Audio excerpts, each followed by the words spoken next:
Vamos falar de investimentos, então. Bora. Quero entender um pouquinho mais da metodologia de investimentos. E se você segue à risca ali todos os ensinamentos que o seu pai te passou, se você mudou alguma coisa, enfim.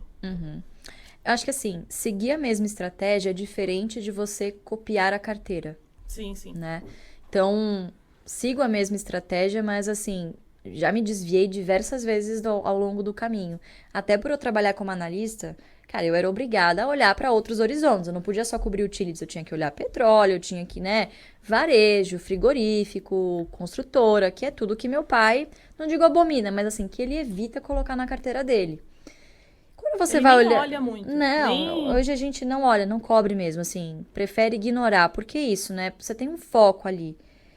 Fazendo esse filtro, a gente já vai falar sobre isso mais adiante desses setores, mas assim, ainda sobram umas 100 empresas para acompanhar. Putz, já é É muita coisa muita para você coisa. olhar no dia a dia. Então você acaba desfocando, então a gente não olha e sabe que tem oportunidades em outros setores, claro, mas você, quando está investindo em bolsa, tem que se conscientizar que você não vai estar em todas as oportunidades. Sim. Até porque você vai acabar pulverizando a sua carteira, não vai ver nem dividendo nem rentabilidade.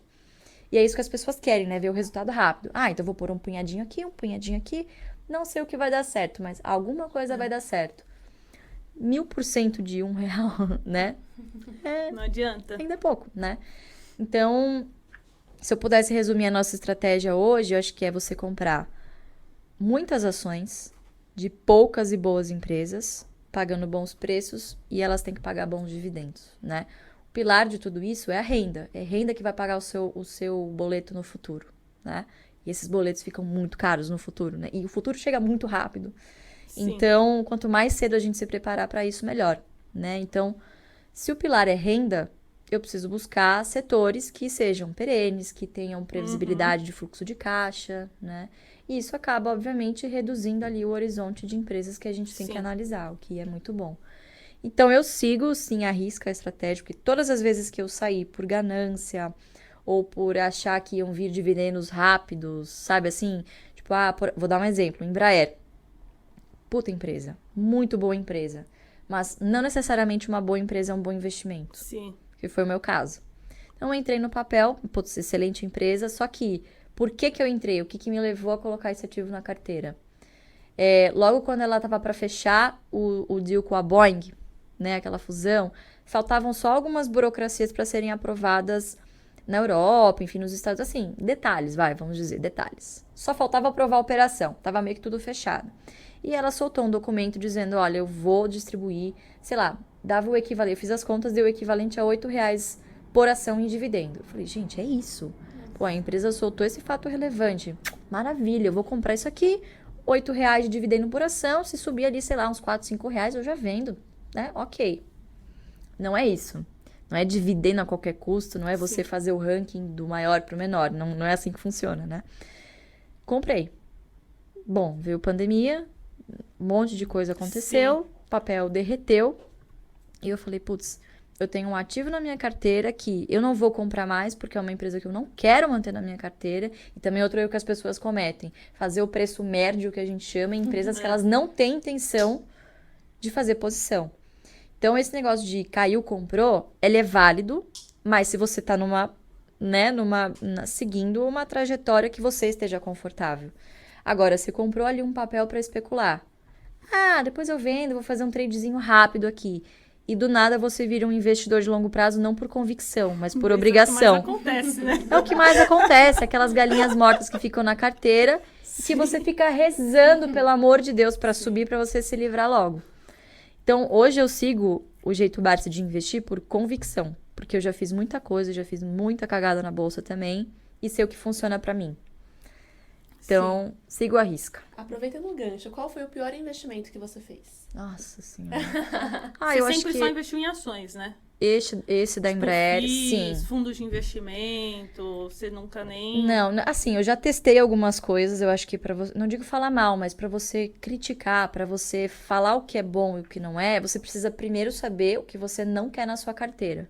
Então, já experimentei ter fundo, já, né, previdência, já tive, mas assim, cacarecos mesmo para entender como funcionava, claro.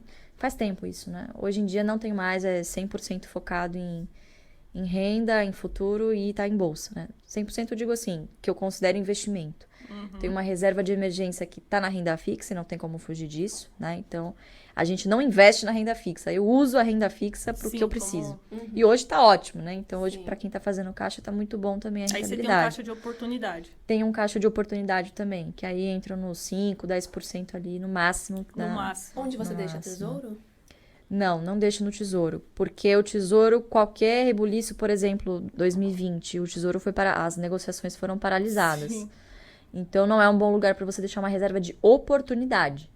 Eu deixo ou num fundo de Tesouro Selic, ou num CDB, que renda ali pelo menos, né, inflação, enfim. E o menor custo possível. Legal. Menor custo possível. Perfeito. Então, o feijão com arroz, não tem jeito. Também não extrapolo muito na renda fixa, não. Muito bom. Vamos falar então da metodologia, né? Vamos. Do BEST, que já BEST. é super conhecido, você já deve estar cansada de explicar isso, mas vai ter que explicar de novo. Mas aqui. olha, eu não tenho vergonha de ser repetitivo, porque assim, é um público muito rotativo, né? Sim. E às vezes, olha só que legal que eu já ouvi. Lu, eu ouvi você falar, tipo, em 2019 desse tal de BEST, não dei muita atenção, mas ficou aqui em algum lugar. Perdi dinheiro pra caramba na bolsa, e aí esse ano eu falei, vou resgatar esse tal de BEST, deixa eu ver o que que é. Então, não dei... Não, Não, Exatamente. e agora tá super em alta, cara. Ações para dividendos, tá muito em alta, muito em O alta. que me assusta um pouco, eu fico um pouco assustada quando essas coisas entram em moda, porque quando entra muito Agora na tá moda, todo mundo meio que procurando a mesma coisa, não é muito bom pra gente Sim. que tá comprando pro longo prazo, né? Geralmente é Verdade. assim. Mas basicamente, né, aquilo que eu disse, se o seu pilar é renda, você precisa buscar alguns tipos de empresas que geralmente se encaixam de setores que fazem sentido por algumas características. Então, perenidade do negócio, né? A consolidação de mercado dessas empresas, né? Por que que isso é importante? O Brasil é um país que convive com a inflação, isso é histórico. Então, empresas líderes dos seus mercados, elas conseguem ter uma vantagem de preço. Elas repassam no preço esse viés inflacionário. Claro que isso não acontece para e passo, não é, a inflação veio, amanhã ela corrige, não é assim que funciona, mas quando você olha em retrospectiva, em média, ao ano, essas empresas, a maioria das empresas da Bolsa conseguiram repassar a inflação, superar a inflação, né? Porque são ativos reais. Então, Isso até um debate, né? Muito... Exatamente. Se as ações, elas protegem Sim, da sim. inflação. E de regra, sim. O problema é que, geralmente, o momento de maior oportunidade, justamente o momento em que a Bolsa está competindo diretamente com a renda fixa, né? Então, é complicado você convencer o cidadão de que é muito bom você investir na Bolsa para colher um dividend yield muito superior a 14%, né? 13,75% ao ano, mas para daqui 5 anos. Sim, agora ele não quer, né? Agora Não, ele quer agora, ele tem agora. Então, para que ele vai esperar 5 anos? Mas o que às vezes as pessoas falham em entender é que 13% ao ano na Bolsa é sobre uma base crescente, se você está em boas empresas. Sim. Né? Isso vai se compondo conforme você vai reinvestindo os dividendos. Então, hoje, se eu olhar para trás e ver o histórico, se você comparar o preço que eu paguei em algumas posições que eu tenho versus o que elas me pagaram de dividendos, que é o que a gente chama de yield on cost, né? Que é a rentabilidade do dividendo sobre o preço médio, o preço que você pagou, né? O quanto você desembolsou. Cara, eu tenho rentabilidade hoje, por exemplo, Braskem me pagou 40% ao ano, que é muito superior à renda fixa. Sim. E isso continua. Então, como eu tenho preços confortáveis, e se cair, poxa, eu estou disponível ali com os meus próprios dividendos, né? Com esse fluxo constante para reinvestir, então você fica mais tranquilo, né? Com esse colchão, enfim, com essa rentabilidade. Só que isso não vem da noite pro dia, isso foi construído. Eu tô investindo há quase 20 anos. Não, 20 anos não, desculpa. Não, fiz a conta errada. Foi 2008. Para tudo, gente. Para tudo. 20 anos não. Não comecei com 8, não. Foi com 14. Com 14 anos. Foi em 2008. Então, assim, tô há bastante tempo investindo, né? Então, isso é construído ao longo do tempo. Então, o BEST é isso. São aqueles 5 setores que se encaixam nessas premissas básicas. Esse tipo de empresa que a gente busca. Então, BEST, para vocês nunca mais esquecerem. Bancos, energia, seguro, saneamento e telecom. BEST, de melhor mesmo. É para vocês nunca mais esquecerem esse acrônimo. Impossível esquecer. Claro que não é só você pegar as empresas desse... Ah, a Luísa falou lá que é para comprar qualquer coisa desses setores, né? Aí você vai e me compra uma Oi, por exemplo, que tá no best, mas, obviamente, né, tenham, né, parcimônia, obviamente, analisem as empresas, Sim. mas são bons setores para se começar, pelo menos. Acho que as pessoas confundem muito, beleza, é a longo prazo, então vou comprar qualquer preço aqui, porque é só comprar, eu não vou vender, e acaba se esquecendo que, eu acredito que para vocês preço importa. Sem dúvida. Você que vai responder. Então, queria que você explicasse um pouquinho a regrinha que vocês fazem do preço teto ali da ação para pagar um mínimo, acho que de 6% de dividendos, para o pessoal entender que eu acho que essa é uma parte muito importante da metodologia, que às vezes o pessoal deixa de lado. Sim. Além de muito importante, é muito simples, né? É acessível, são bases de dados públicas. Sim. Então, para quem não sabe, todos os dados, né, todas as informações sobre as empresas são públicas e estão no site do GRI. Então, se você digitar no Google, Banco do Brasil, RI, Sim. IRB, RI, Itaú, RI, né? Qualquer empresa da Bolsa que esteja listada, mais o RI na frente, tem o site lá de relações com investidores, que você tem acesso a todas as informações possíveis, né? E que o investidor precisa ter acesso. Então, baseado nisso, nessas informações que são públicas, mas que vocês precisam ter um interesse de ir atrás, o que a gente busca analisar ali, né? Como eu disse, boa empresa não necessariamente é sinônimo de um bom investimento. Sim. É o preço que vai determinar isso. Não importa a qualidade da empresa. Toda empresa tem o seu preço. Seu preço justo, né? Claro, isso se você segue o Value Investing, né? Que é a bíblia, né, dos investidores de longo prazo, né? Costuma ser. Então, pensando em preço, o que é muito importante para o investidor? Seria, assim, incabível dizer aqui para vocês, vocês trabalham, obviamente, vocês têm que acompanhar a bolsa todos os dias, toda hora, ficar ali obcecado e tentar comprar na mínima. Isso é impossível, nem quem trabalha com o mercado consegue acertar ali da mosca voando. Não dá, impossível.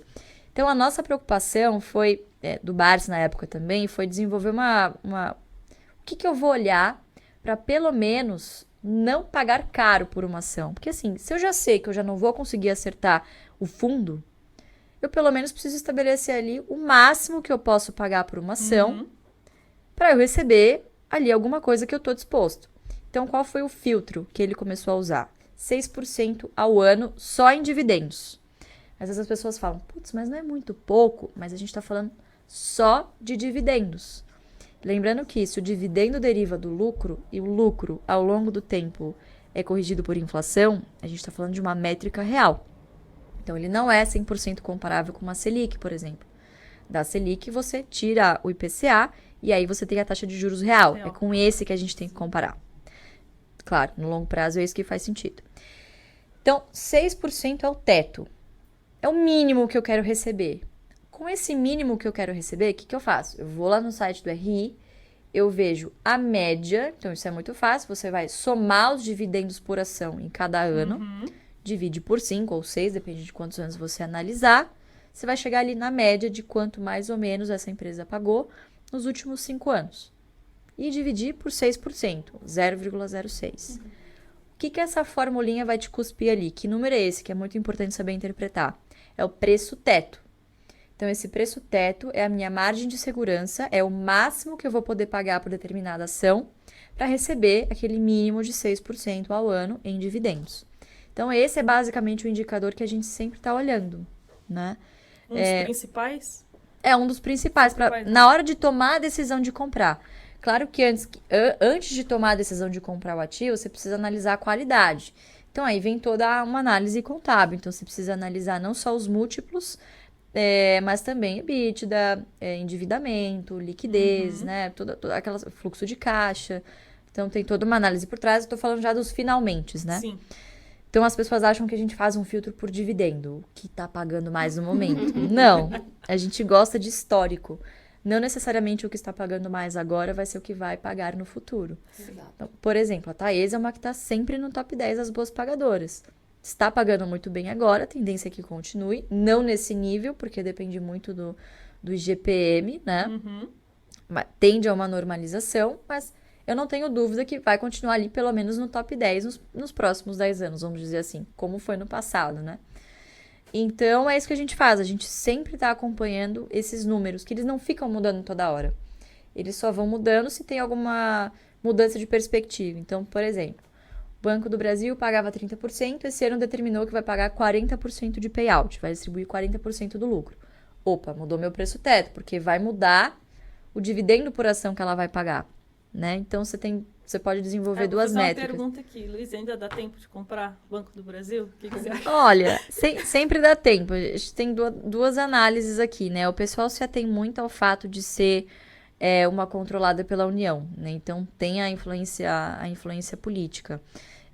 Mas é um banco, assim, cujo estatuto, cujas regras de governança têm dado uma certa blindagem, né? Eu acho que de 2016 para cá, pelo menos tem se tentado isso, né? Se conquistar isso com a lei das estatais, uma maior segurança jurídica, né? Um comprometimento dos administradores, até uma política mais rígida de indicação pelo governo desses candidatos que sentam nos conselhos de administração, né?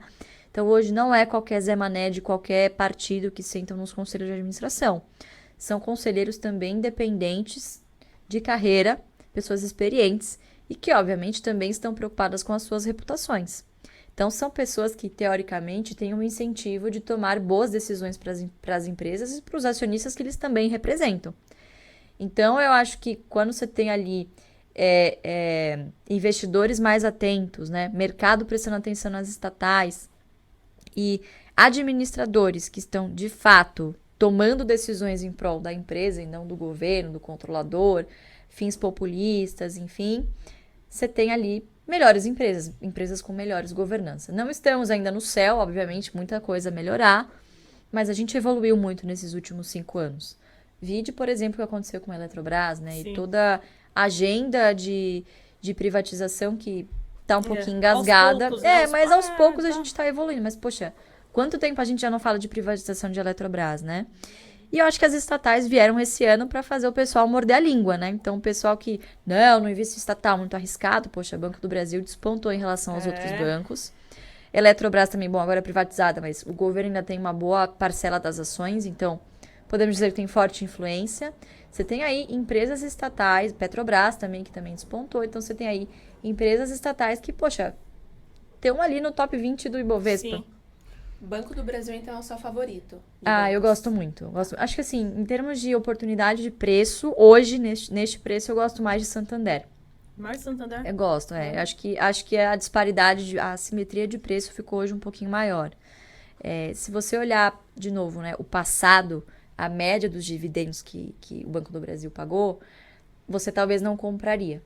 Agora, se você olha para futuro, né, e o banco já sinalizou que tem metas agressivas de se aproximar dos seus pares privados, então se você projeta o dividendo... As projeções são boas, né? Da XP está em 10%. São boas. 2023. São muito boas, exatamente.